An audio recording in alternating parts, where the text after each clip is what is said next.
You can parlay here, sign a peace treaty within the next 10 turns. Well, I think we could do that.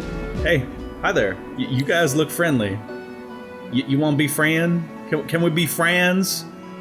You want to be our girlfriends? She's like, no, get out. We don't like you.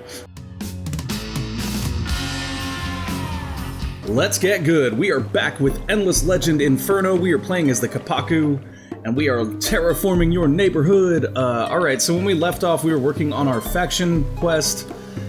We had just fought an army of the green faction here. I can't remember who that is, though. I think it's the roving clans. But we've also got these guys right here, the Argent mages that have been kicking our butts. So we don't really want to mess with them. We do want to search that ruin, though, get some more nice loots.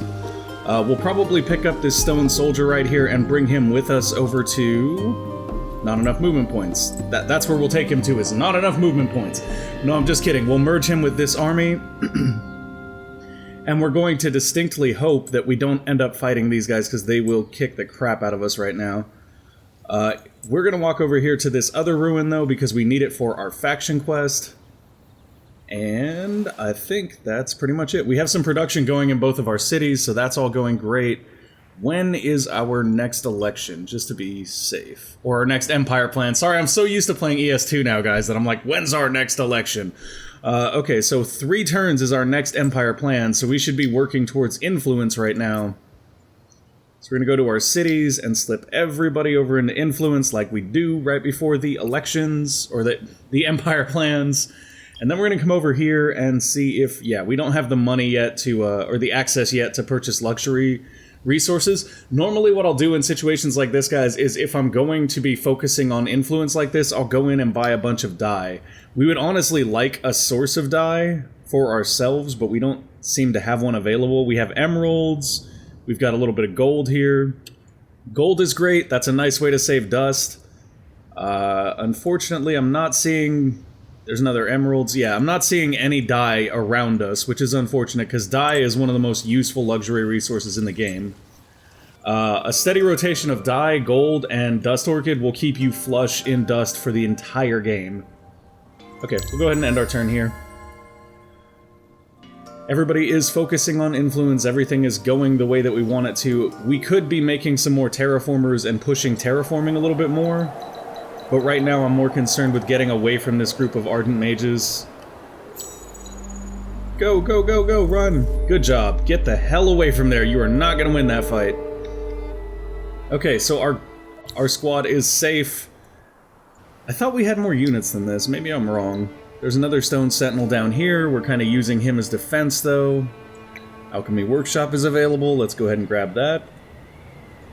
Up here we have canal locks available, but I don't think that we have any rivers. Oh no, it's just +5. Yeah. Yeah, we want that. Why wouldn't we want that? In fact, we might... How much money is it to rush that? 1,500. We do not have that, unfortunately. So we probably won't rush that. But we may come down here and rush the Alchemy Workshop, which will speed up our science.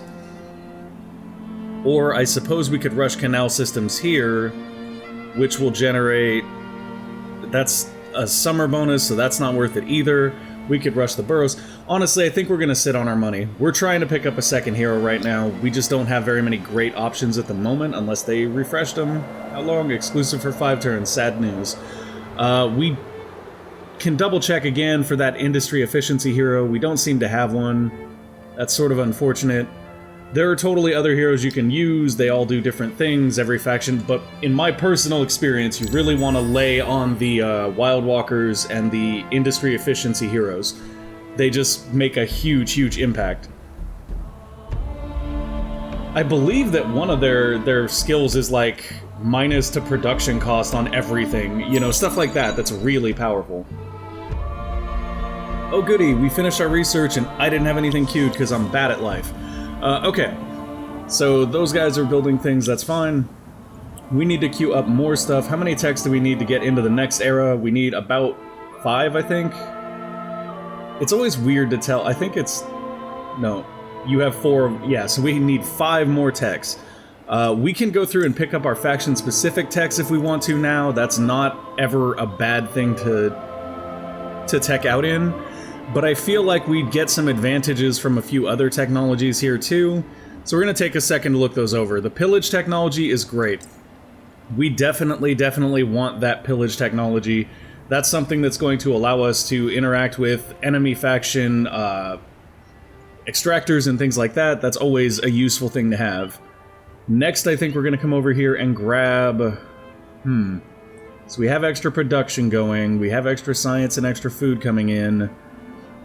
We're going to grab this so we get access to the resource market, and then we're also going to grab prisoners, slaves, and volunteers because that'll reduce buyout costs, which is excellent for me because I prefer to play a style where we focus a lot on making sure that we generate a healthy amount of dust through various means.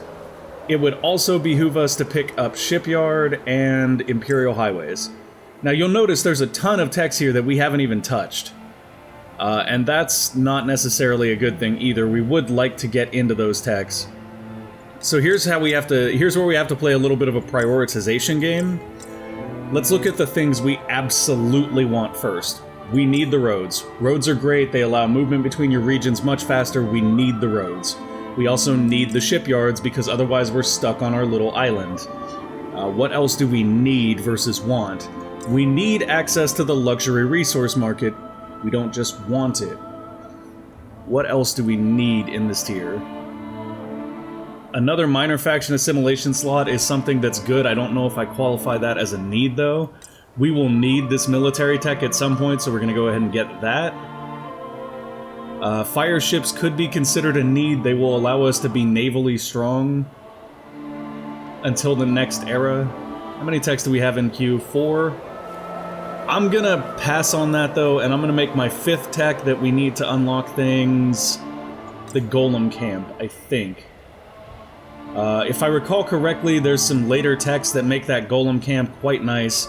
I believe Kat said something about that too, so I'm gonna go ahead and grab that. The population of Sayup has grown to 7. Excellent, we're in winter and our pop is growing because we don't give up. Alright, let's see. We do have access to public granary now, so we'll get that going. Man, we can buy out anything we want in that city, but we're saving it because we really do want that hero.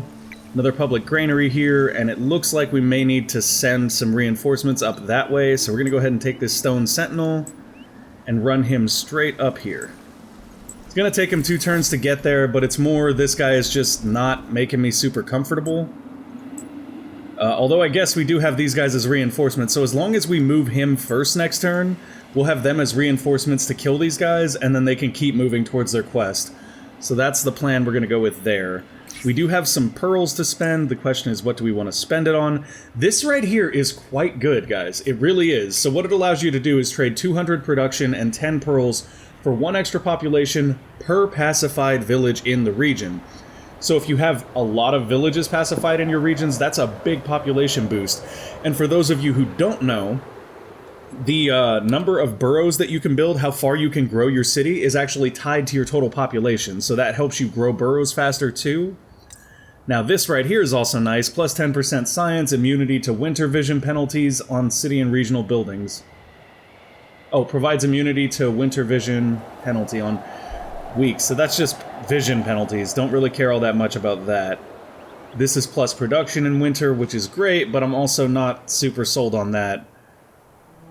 This one is great because it's a retaliating tower that we can build. The other one that I tend to lean on a lot is this one, because it allows us to make pearl accessories, so we can use those pearls to make special gear for our heroes, which is not a bad thing. I think we'll go with this one first. We really could go here. That's not a bad choice for us. It would help us grow burrows much, much faster.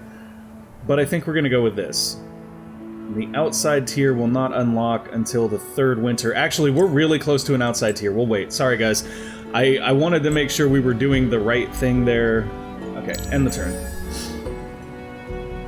Pearls are great. They're a resource that when they're abundant, you feel like you should throw them away and burn them really quick, but you gotta be careful. If we wait till the end of this winter, we'll have access to a much, much better pearl tech. One that increases the amount of strategic resources we generate from extractors, which is very powerful and what we want. Hi there, guys. You look like you could you look like you could use a friend. We're gonna introduce you to a whole lot of friends. Bye, Felicia's. Yeah, they're dead. Okay, cool. So thankfully these guys being reinforcements worked out really, really well for us, and now we'll send them on through to here. Oh, that's interesting. If you double right-click, they seem to insta-move. No, that was just a glitch, apparently. Okay, that's fine. So our Empire plan is here. We have 123 influence. It's probably not going to be enough to get all the things we want. It's enough to get these, though. And those are pretty good. The unit buyout I'm going to get rid of because we don't need that as much as we want something like that, but we can't afford it. Okay. So maybe I won't get rid of the unit buyout then, since we can't really go much further unless we get rid of the happiness on cities, which is strong, strong, strong, guys. We could do that, and maybe push to... no. So we're just shy of getting everything I'd like. The 33% building cost reduction is still huge, though, and I'm tempted to take that over happiness, because I know that we... yeah, I'm going to take that over happiness, because I know that we started in a place that had good happiness. Okay. So... our happiness on Empire should be okay. Yeah, look at our Empire approval. We don't need that extra happiness. It's fine. Normally, I always go for that happiness, but in this case, it's fine. The 33% reduction is way more effective for us. And now that we've done our Empire plan, it's time to move everybody back into production. Actually, given that it's winter, we may even want to split people into some food. 7+1 turns. So we have 0 food growth right now. Let's make sure that our food is at least positive.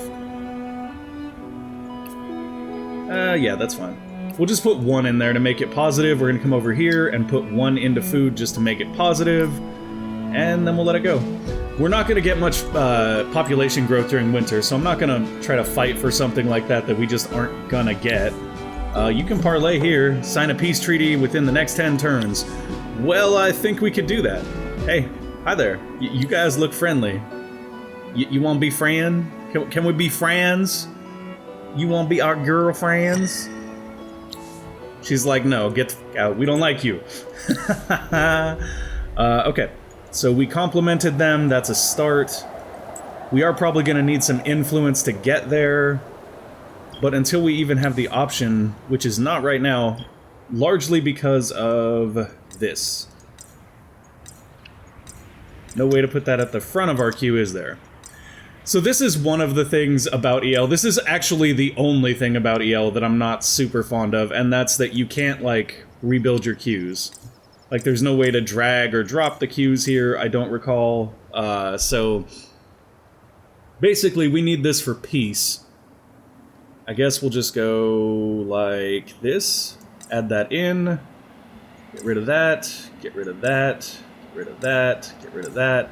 Okay. Let's just go like that. There. So that, I think, kind of fixed everything. Got it in the same order. Hopefully, when we do get EL2, that'll be an integrated feature. I'm sure it will, because it's been added to ES2. Like, that's what I love about Amplitude's games, is every time there's a little feature like that you feel like, man, this could be just that little bit better, they always get it. They always get it, guys. They always put it into the next game. And it's great, because a lot of companies do this iterative thing where you have, like, Madden 2000 and who gives a crap, right? Like, it's the same game. Virtually the same game. They change 1 or 2 things, and that's their game every year. Amplitude doesn't do that, and that's one of the things I love about them. If you look at ES2 and you compare it to Endless Legend, you can see the places where Endless Legend influenced the design of the game, but you can also see that Endless Legend and Endless Space 2 are very, very different games. They don't have the same pretty much anything other than Fidzy, which gets used universally in all the Endless games, so that's whatever. And that's sort of my point, guys. Like, I love supporting Amplitude because they do good by the people that I care about, which is you guys, the consumers. That's why I'm here, is to do cool videos for you guys and talk a little bit about companies you should and shouldn't support, because they actually give a crap about you and what you think. Amplitude is my best example of a company that's worth your support because of that. I've been a long-time Amplitude fan and follower because of that. Their willingness to listen to their community, to listen to their consumers, and actually respond to that feedback and make changes is bar none incredible. And the other thing I love about it, guys, and I've said this before, if you've ever watched any of my old content, you'll have heard me say this, there are companies that acquiesce to whatever their customer wants, right? There are companies like Blizz who with WoW, if you complain loud enough, they will make your thing happen, even if your thing is bad for the game and makes no sense whatsoever. You know, everybody seemed to enjoy when every class in WoW got a self-heal because people wanted it, even though it doesn't make sense. Okay. Wow, y'all wanna smack talk our military, huh? Okay, well we know how to handle that. If you don't want peace, we don't gotta have peace. I don't know why you want to start crap though, because it ain't gonna end well for you. Coney School of Elite Riders. Can only be built once in your empire, requires 20 palladium, which we do not have. That'll give us some fortification bonuses, so we're basically stuck until we get to palladium, which is fine. We'll just have to prioritize getting there. I honestly, like, her crap talking our military made me kind of salty, and now I'm like, you know what? We gonna come after you. But they'll kill us right now. Like, we don't have a military right now, so that's not a good plan in that regard. Anyways, back to what I was trying to say is, like, Amplitude does meaningful things with your feedback. If you, for example, if you were to post on Amplitude's forums and be like, I think the Kapaku are the most broken faction ever created for Endless Legend, and this is bullcrap, and why are they so good? It doesn't make any sense, and you just go off, right? And you're really salty, and what you really want right then is a nerf for the Kapaku, because screw them for being that OP, right? I don't think they're OP, by the way. I've done testing, and I find the Wild Walkers are able to keep up with them on a production level, and there's nothing they have that really puts them that far ahead of the curve. Anyways, back to what I was saying. If you were to post that, Amplitude wouldn't do what Blizz does. They wouldn't just give you what you want. They would look at the game as a whole and go, okay, but why does this person feel this way? What is it about the Kapaku experience that makes them feel like the Kapaku just have this distinct advantage that nobody else can keep up with? And then they would make a change based on that. And that is something that sets Amplitude apart and is amazing, guys. Like, that's the reality. Sorry, I'm blathering on about that, but y'all know what I'm doing. I'm doing the basic stuff here. We're just sort of building boroughs and expanding our cities. We do have access to watchtowers now, which is nice, and right-of-way, which will build roads between our two cities, so we're definitely going to get that. And we are in a dust eclipse, so we need to be taking advantage of that as well, but I'm going to go ahead and put down another borough first. The reason we're building down like this is because we have the Museum of Auriga here, and if we build around it, it'll level up, which will increase its output, I believe, but I may be wrong. This may not be one that increases with level. It is not. The Altar of Auriga, I believe, does increase with level, so we may start building out that way. Yeah, we'll start building out that way next. And we can put down watchtowers, but I'm not sure we need them anywhere but maybe right here for now. I'll put one up right there. If we start to have naval factions coming after us over on this coast, then we'll definitely come over here and do more with that. But for right now, that's fine.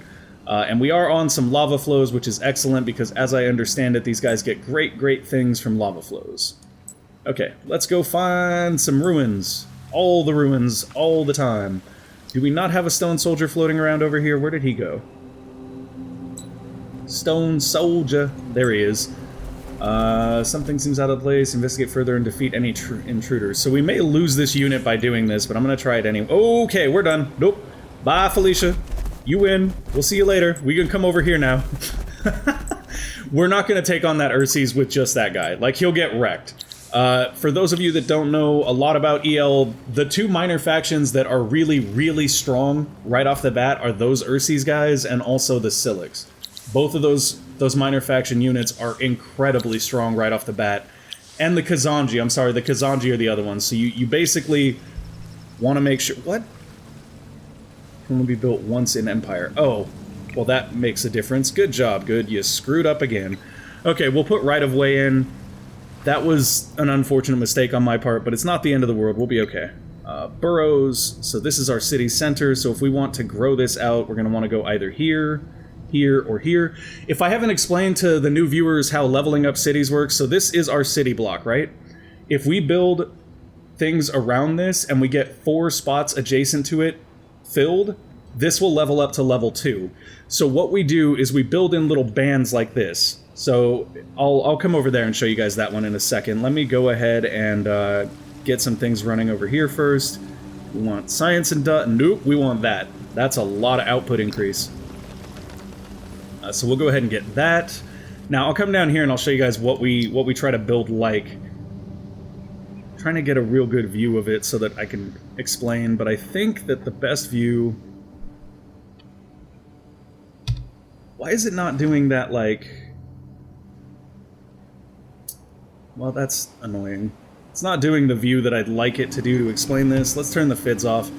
You can kind of see right here that we've got all these regions right here, these 5. And the reason we did that... Actually, this is the best way to do it. We'll show you the boroughs when we're placing. The reason we did this is when I mouse over my capital, you'll see that the capital is level 2.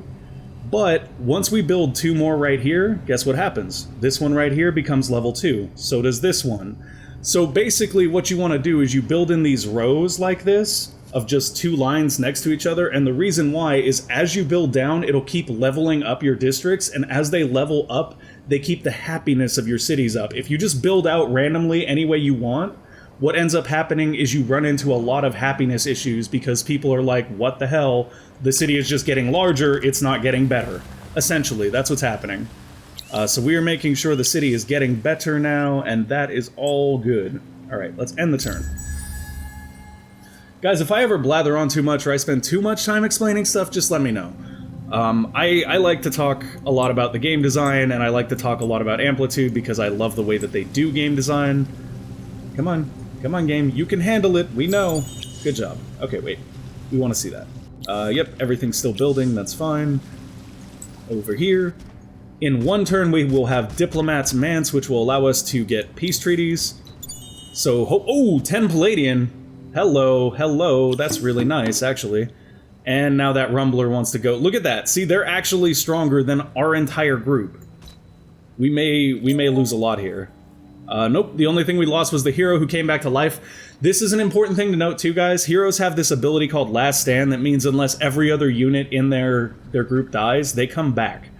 So that's what happened there. We lost our hero, they came back, it's not a big deal. So we got Coney School of Elite Riders, we are 10 Palladian away from building with it. And next quest. Capable and trusted Kapaku are needed. Build the Coney School of Elite Riders for 25 gold. Okay. So in that case, we really need to be looking at getting more Palladian. The best source for that right now for us, honestly, is this. It's just searching as many of these ruins as we can. The 37, which is a crossbow. I'm not sure we can even use that unless we recruit a hero that's capable of using it. Speaking of heroes, let's go check those. Do we have another good hero? Does anybody have industry efficiency? You do. Hello. We like you for that. Okay.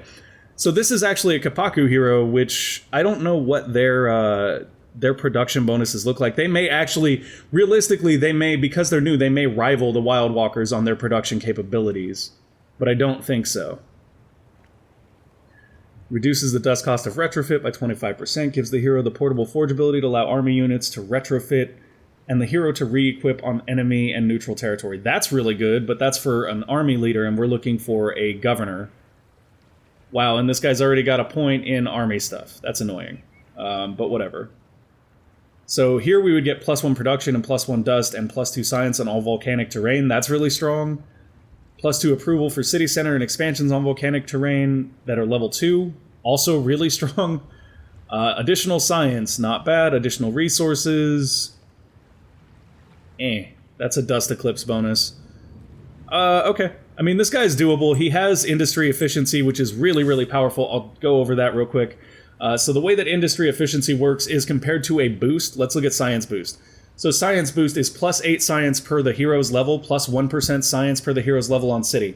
So basically, if he's level 10, we get 80 science and an additional 10% science, which is not bad, but in this case, it's just +2 industry per person on city, and then the +1% industry per hero's level, which is way better because as our population grows, this ability becomes more effective. So we're going to go ahead and buy him, because he's pretty cool. But first... Okay, I was just making sure that guy didn't have industry efficiency, because we didn't look at them yet. Yeah. We're gonna go with this guy. Bye! Bye, Felicia. And we'll put him in charge of our main city, because that one is gonna be the one that's gonna give him the best chance to grow. And yeah, that should be great. Do we have much else to build? We do not. We could build these to get even more science, which isn't bad. But after we build that, I think we're just going to start pumping out stone sentinels. So let's go take a look at our stone sentinels real quick and make sure that we have their basic gear. Because they could end up being very, very useful to us. That's a range slayer, that's an infantry slayer. Let's go... Tell some warriors are melee, I believe. So we'll go with this. And then armor-wise, we're not going to use any of the titanium or glass steel armor just because, look at that, that's 11 glass steel per unit. Per unit. Eventually, we will unlock a tier where we can use dust gear. That's where it's at, you guys, because dust is something we can generate en masse.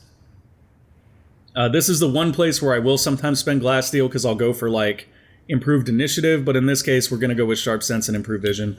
The main reason for sharp sense is because ranged units are a pain in the butt, and because we chose infantry slayer, we're not going to be able to kill them super effectively, so we want to take less damage from them if at all possible. Okay, so now that those guys are all built up, we're going to start just pumping out stone soldiers here. The reality is we're going to run out of things to produce, and if we're pumping out stone soldiers, we can at least send them places, and because of this, they have no military upkeep, which is really strong. In my opinion, that might actually be the single strongest ability that the Kapaku have. Yeah, let's go +4 science.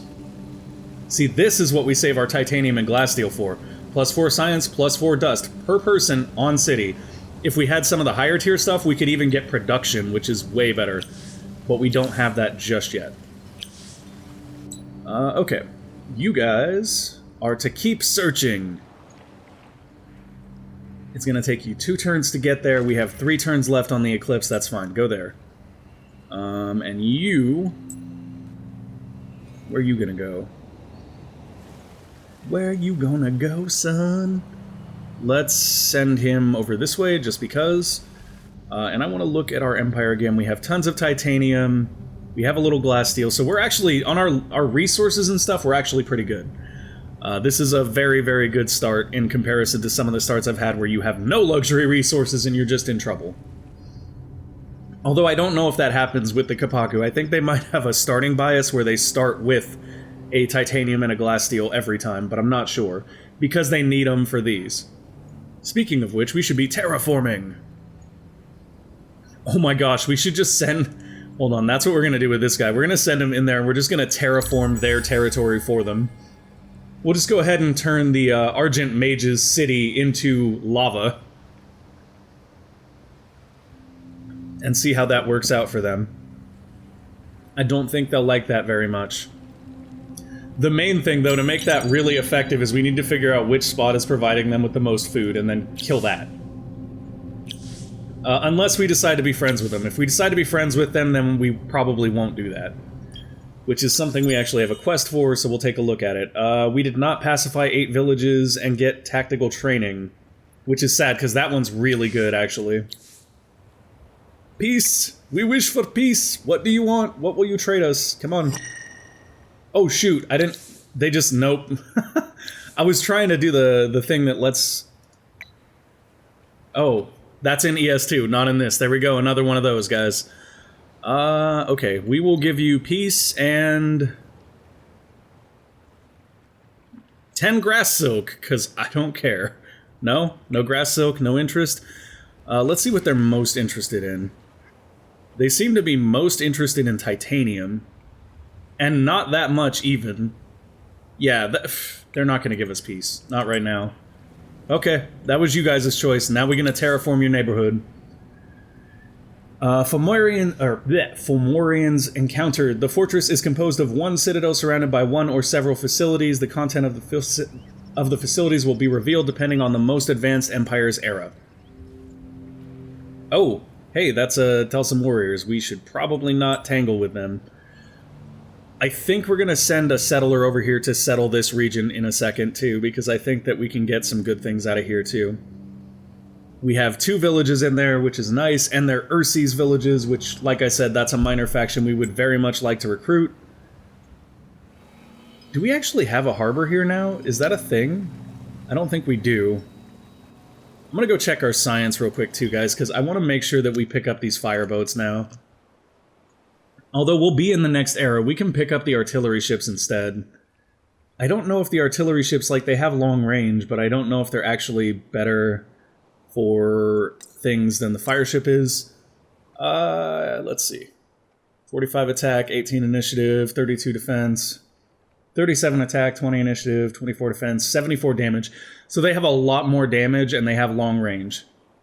Yeah, I guess that's something we could use. Endless flames. Lol. Okay, so we are out of time for this episode, guys. We did get a little done on our faction quest. We are exploring the Eclipse. Actually, I'm gonna come get this first before we end, because there could be goodies in here and we want to know. Let's see. Hello, hello. What's inside? No weary. Ghost Force? What the hell is that? Okay. Oh, simply known by its given name, the first of these insignias was worn by Kula herself, the forgotten leader who led her people from the Vaulter tunnels. Okay, so that's some relic that is attached to the Forgotten's history. Let's go look at our hero and see what that does. That's what I'm curious about. It's this one. Ghost Force. What is Ghost Force? Entire army will become invisible on any tile. Yes, yes, yes, I would love that. How much? It's 300 dust. We just have to be in our own region to build it, and we're not. So we'll be dipping back to our own region to put that on, but we'll do that next video, guys. If you enjoyed the video, click that like button. If you want to see more, click subscribe. Thank you guys for watching and listening to me rant about how much I love Amplitude, and keep gaming responsibly. Bye!